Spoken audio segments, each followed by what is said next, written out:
For me, because I've been living in London for 10 years. I've also lived in multiple other countries around the world. Never before have I felt as unsafe as I do now. A lot of women going about their daily business feel that their safety is being directly threatened by people who are coming from different cultures. When are we going to have the conversation that women's safety is being mortgaged at the altar of mass immigration and this faux political correctness? Mrs. von der Leyen, do you think about what you have done? Mrs. von der Leyen, do you ever think about the cries of the mothers who cry at night because their children were raped or murdered by immigrants that you let in? Ladies and gentlemen, I do. I think about those people. I think about them. I will not forget them. He can be called populists, nationalists, racists. I don't care. I care about my family and about my country. 参政党、吉川りな議員。X にポスト。今朝は新大久保駅にてご挨拶させていただきました。何も問題は起きていない。そんなはずはありません。外国人人口比率が 14% を超える新宿区。特に多国籍文化が象徴的な新大久保周辺では住みにくくなったとの声を多く伺います。綺麗事ではなく、現場の声を真摯に受け止めるべきです。そんな投稿に対してのリプライ。表通りだけではなく、食安通りと大久保通りの間の路地裏もまあまあカオスですね。私は不動産業を行ってますが、新大久保は業界的には無法地帯という位置づけで、住む人は住みにくいと思います。日々不安な思いでいっぱいです。など、共感の意見もあれば、多国籍で楽しい街ですよ、印象操作するな、そうやってヘイトを煽っているだけでは、といったネガティブな意見も多数。もちろん、どちらの意見が正しいというつもりはなく、様々な声があっていいのだと思います。一般人であれば、そこへ、この投稿に対してとある政治家がリポスト、ラサール石井、曰く、朝まで生テレビで参政党の安藤議員が、我々は差別はいけないと主張している、と言われてましたが、こうやって差別、排外主義を声高に煽っているじゃないですか、と。ただし、自分の主張のロジックは示さず、レッテル貼りをしただけ。先ほどご紹介したリプライのように、一般の方であれば問題ないのですが、こと政治家に至ってはどうなのでしょう。案の定、日本語大丈夫ですか？差別、排外主義を声高に煽っている部分って、具体的にはどのことですか？住みにくいという市民の声は全く気にならないのですか？など、多数の反発の声。そう。大事なのは敵対する意見であっても安易にレッテル貼りするのではなく、互いに論拠を示して議論することなのではないでしょうか。影響力のある人ならなおさらです。さらに最も必要なのは吉川さんのポストの最後の一文、現場の声を真摯に受け止める、これに尽きるのではないでしょうか。今ヨーロッパの多くの国々では大量移民の流入などの理由により様々な問題が噴出しています。特に治安の悪化。Because I've been living in London for 10 years. I've also lived in multiple other countries around the world. Never before have I felt as unsafe as I do now. When I walk down the street, I'm increasingly being leered at. I'm increasingly being followed like I'm going around the souks of Morocco. And it's it's very difficult because we're not allowed to talk about it because, oh my gosh, that breaks taboo. Oh, you're a racist if you say this. I'm sorry. A lot of women going about their daily business feel that their safety is being directly threatened by people who are coming from different cultures. And this needs to be discussed because I've had enough. All my other female friends have had enough. When I've put this stuff online, the number of comments online from other women saying they've had enough and saying thank you for talking about this. When are we going to have the conversation that women's safety is being mortgaged at the altar of mass immigration and this faux political correctness? この女性は元ブレグジット党の欧州議会議員で、今はジャーナリストのアレックス・フィリップスさん。この動画は多くの人たち、特に女性たちの共感を得ました。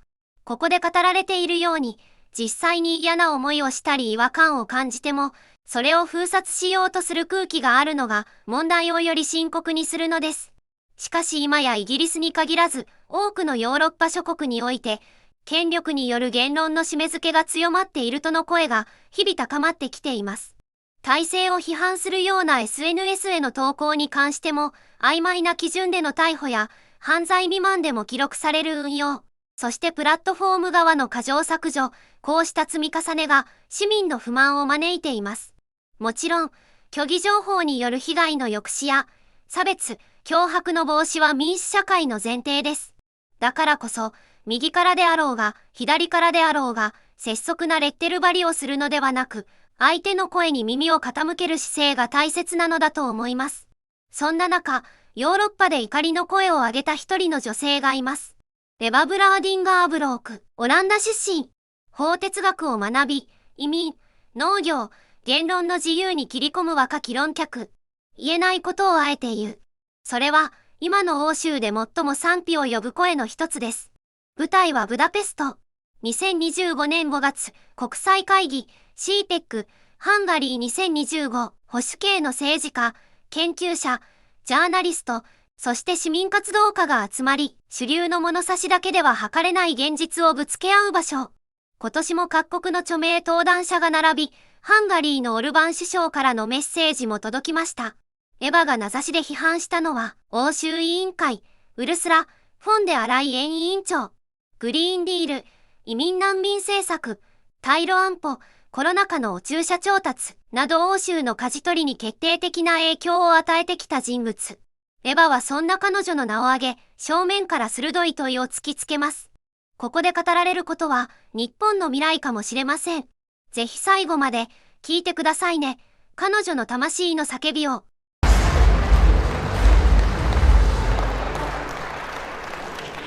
Ladies and gentlemen, hello Budapest. I'm so thrilled to be here again. As some of you might remember, last year I gave here a speech as well about the Great Replacement. I wanted the whole world to know that the Great Replacement theory was in fact not a theory, but reality. White people are becoming a minority in their own homelands at an exceptionally fast rate. I knew that addressing that subject was a risky thing to do. But anyone who knows me knows that I don't exactly shy away from controversial conversations if I believe that they need to be had. On my way back home, I posted my speech on X. After a mere 24 hours, the speech hit 30 million views. Thank you.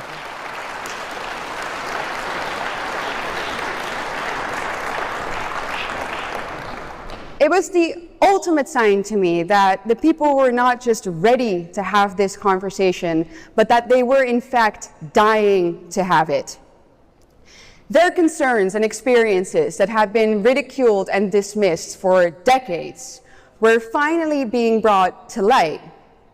Indeed, the people were ready to have this conversation, but the elites were not. The mainstream media went absolutely berserk, of course, and they called me a fascist and every other name in the book. And then Reuters, surprise, surprise, wrote an article saying that all of it was disinformation. But after years of fighting this fight, ladies and gentlemen, those things don't really faze me anymore. And now, thanks to the power of X and thanks to the fearless people of CPAC, here we are once again 1 year later.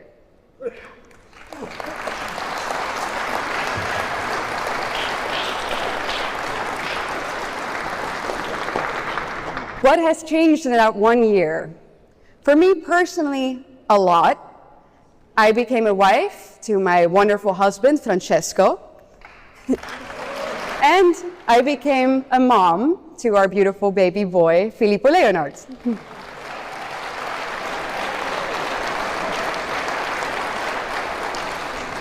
But politically, even more happened, and I want to start off with the good news. Donald J. Trump won the elections and is currently, once again, the President of the United States of America.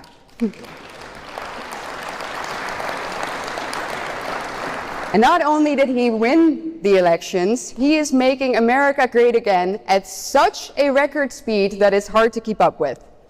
Within just months, Trump managed to start mass deportations, banned sex change procedures for children, and he left both the World Health Organization and the Paris Agreement.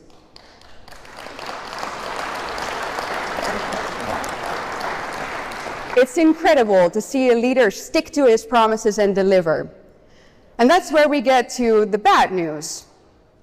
Where America is on a path to cultural revival, order, and economic prosperity, Europe is heading for total and utter destruction.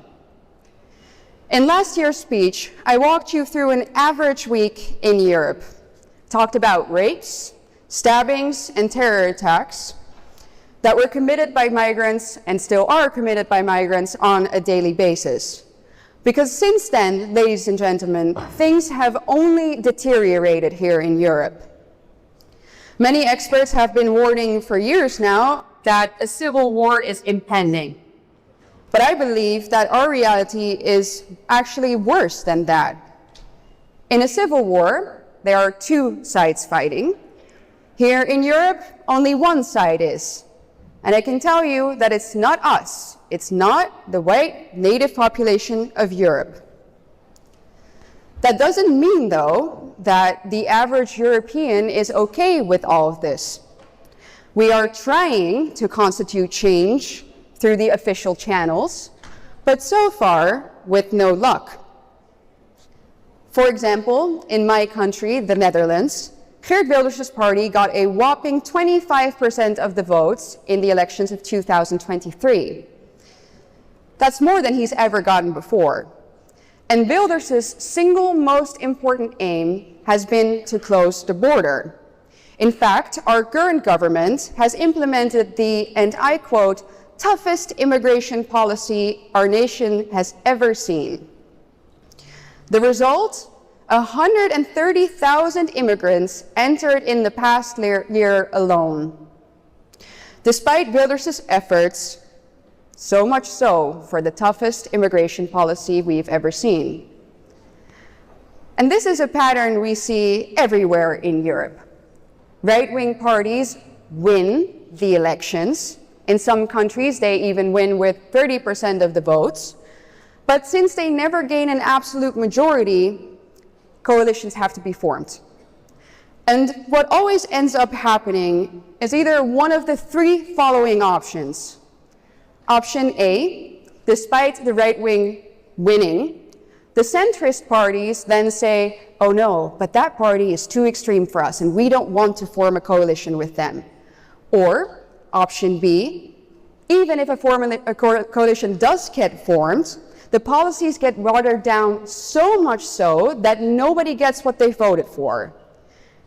Or C, and this is something that we see increasingly often in Europe, the legal system steps in and thwarts all true right-wing efforts by deeming the policies to be in violation of European law and human rights. And I haven't even come to the fact that our legal system is also targeting individuals at an exceptionally fast rate. Not just politicians and activists, but also private citizens who dare to speak out against the regime are being targeted, arrested, prosecuted, and even sent to prison. Keir Starmer, also known as Two-Tier Keir, is an absolute master at that. He is turning the UK into one of the most unfree countries in Europe. Right now, he's even looking to introduce sentencing guidelines under which white men will be punished harsher than women and minorities. Ladies and gentlemen, last time I checked, there is a word for that: apartheid.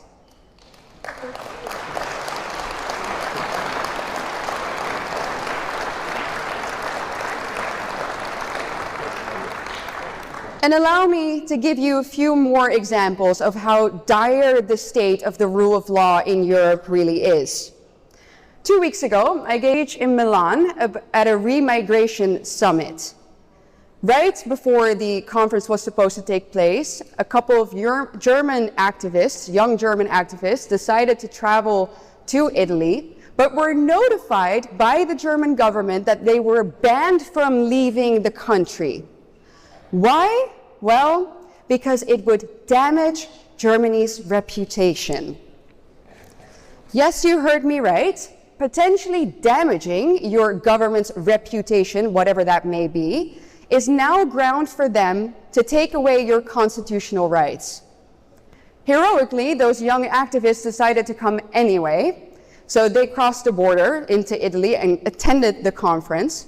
But upon their arrival back in Germany, they were met at the airport by a heavily armed police force and brought into detainment. All of that simply for attending a conference to talk about the subjects that the elites don't want you to talk about. My last example is a personal one. A few weeks ago, I got a notification from Apple saying that my phone was under mercenary spyware attack. Mercenary spyware. So we're talking highly sophisticated government-level spyware that is used for counter-terrorism. That means that they can look at me through my camera in real time, they can listen to my conversations, and they can go through every single file on my phone. That is what happens in Europe when a perfectly normal, law-abiding citizen goes against the grain. So, let's face the facts here. Democracy is dead. Stone cold dead.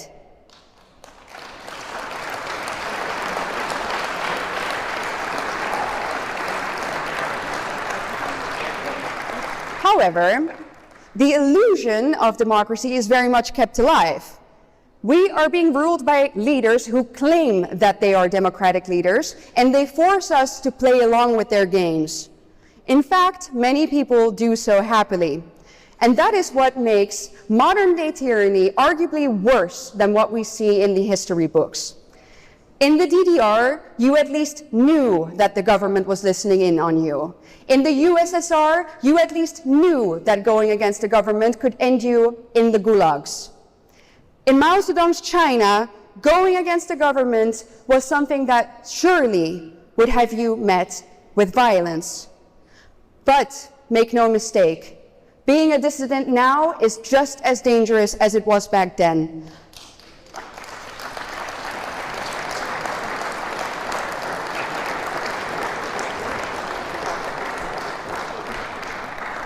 Our regime uses pretty words to hide their intentions, but they pervert and invert our definitions all the time. They say that to maintain peace in Europe, we need to go to war with Russia. They say that to protect democracy, we have to ban right-wing parties. And they say that to safeguard freedom of speech, they need to censor disinformation. Just like in Orwell's 1984, war is peace, freedom is slavery, ignorance is strength.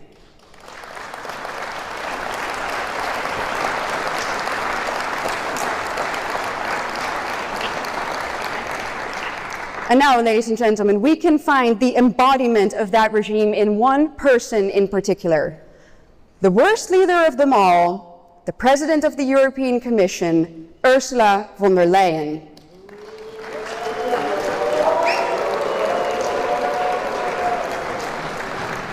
America got 4 more years of Trump.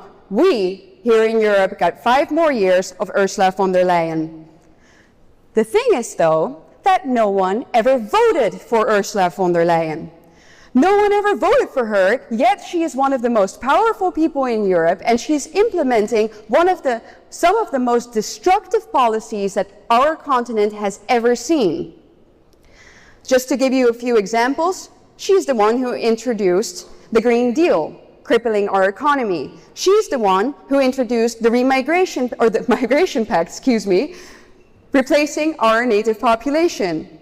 And now she's attacking our national sovereignty even further by introducing the Rearm Europe program, an 800 billion euro defense fund mostly used for Ukraine, a country that isn't and should never be part of the European Union.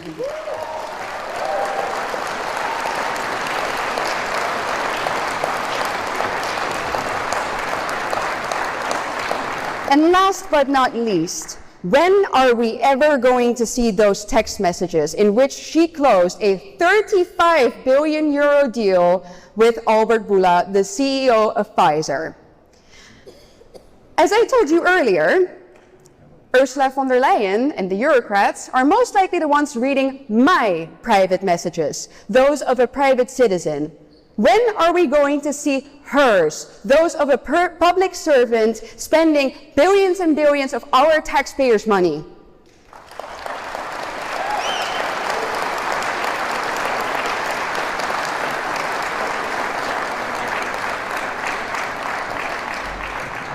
Ursula von der Leyen thinks she is untouchable. She thinks she is above the law. But we are here today to remind her that she is not. So allow me to take this moment, look straight into the camera, and speak truth to power for a moment. Mrs. von der Leyen, do you think about what you have done? Do you think about the people who suffer because of your policies? Do you think about the people who have died because of a vaccine that you pushed on them, that you bought behind closed doors?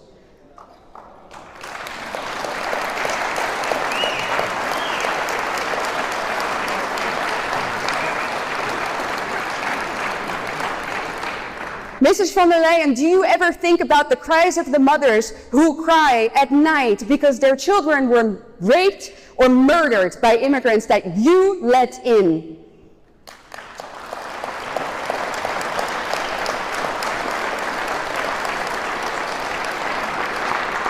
Do you ever think about the farmers whose entire life's work were destroyed because you pushed the communist agenda? Do you ever think about the people who cannot afford food for their children because you implemented policies that are crippling our economy while you were able to send your 7 children off to the most expensive schools in Europe? Do you ever think about that?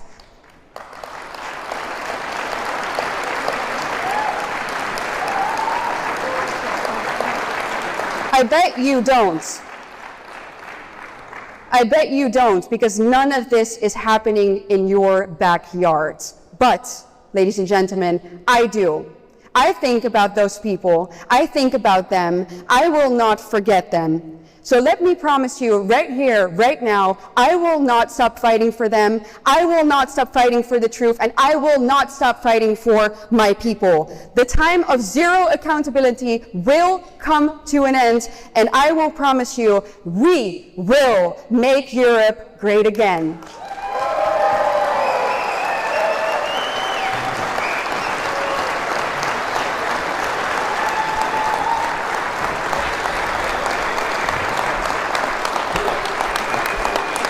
いかがだったでしょうか。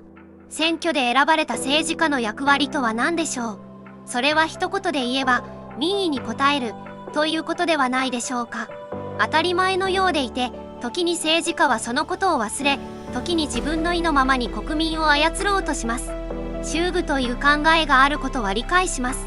だからこそ選ばれた人間はその優秀な能力を用いて目先のことにとらわれるのではなく、広い視点に立って最終的には国民の期待に応える結果を出さねばならないはずです。今、日本の政治家、特に政権与党の劣化が極限に達し、私たち国民は今だけでなく将来に対して明るい希望を見出せません。より多くの日本人が今後の日本の在り方についてまさにタブーを捨てて議論する時が来ているのではないでしょうか。最後に2人の政治家のインタビュー映像をご紹介して本動画を終えたいと思います。1人はシンガポール前首相のリー・シェンロン。少子高齢化の中で彼が示した答えは管理された移民でした。経済と技術を支える外国人材は必要。ただし社会の結束を壊さないよう受け入れは調整され、統合は慎重に。シンガポール人の核を守り抜いたリーダーでした。もう1人はポーランドの政治家ドミニク・タルチンスキンスキ。国会議員を経て欧州議会で活動する彼は移民や治安、主権の問題で妥協しない論客として知られています。まずはリー・シェンロン元首相からどうぞ。Now the NTUC chief is reported this morning in the press saying that foreign workers should be retrenched first. this sort of implied that regardless of performance, if you're foreigners, you should lose your job first. I do acknowledge that the foreign workers are actually a buffer for us, and it's one of the reasons why we allow them in, because during a good economic period, the foreign workers help us to expand without running out of workers in the labor market. And in a downturn, I expect some of them will either complete their contracts or they may be retrenched, and then they will help to buffer us on the downside. And our responsibility as an elected government is to Singaporeans and making sure that our policies benefit them. How many refugees has Poland taken? 0. And you're proud of that? If you are asking me about Muslims illegal immigration, none, not even one, will come to Poland. Not even one if it's illegal. We took over 2 million Ukrainians who are working, who are peaceful in Poland. We will not receive even one Muslim because this is what we promised. But I asked this not about illegal failed. immigrants, I asked about refugees. And Jean-Claude Juncker, the Commission President, says that you're racist. You sound proud of the fact that you haven't taken any refugees. Of course, because this is what our people are expecting from our government. That's number one. This is why our government was elected. But this is why Poland is so safe. This is the reason why we had not even one terrorist attack. Look at the streets in Poland, and we can be called populists, nationalists, racists. I don't care. I care about my family and about my country. 皆さんどう感じましたか？外国人を徴兵弁、すなわち単なる労働力として捉える考え方や難民を一切受け入れない方針には賛否が分かれるかと思います。しかし両者の言葉に共通していたのは何よりも国民のことを第一に考え国民の期待に応えるということでした。そして結果を出しました。今後果たして日本にこのようなリーダーが現れるのかどうか、それは私たちの見る目にかかっているのかもしれません。立ち上がれ日本人。ご視聴ありがとうございました。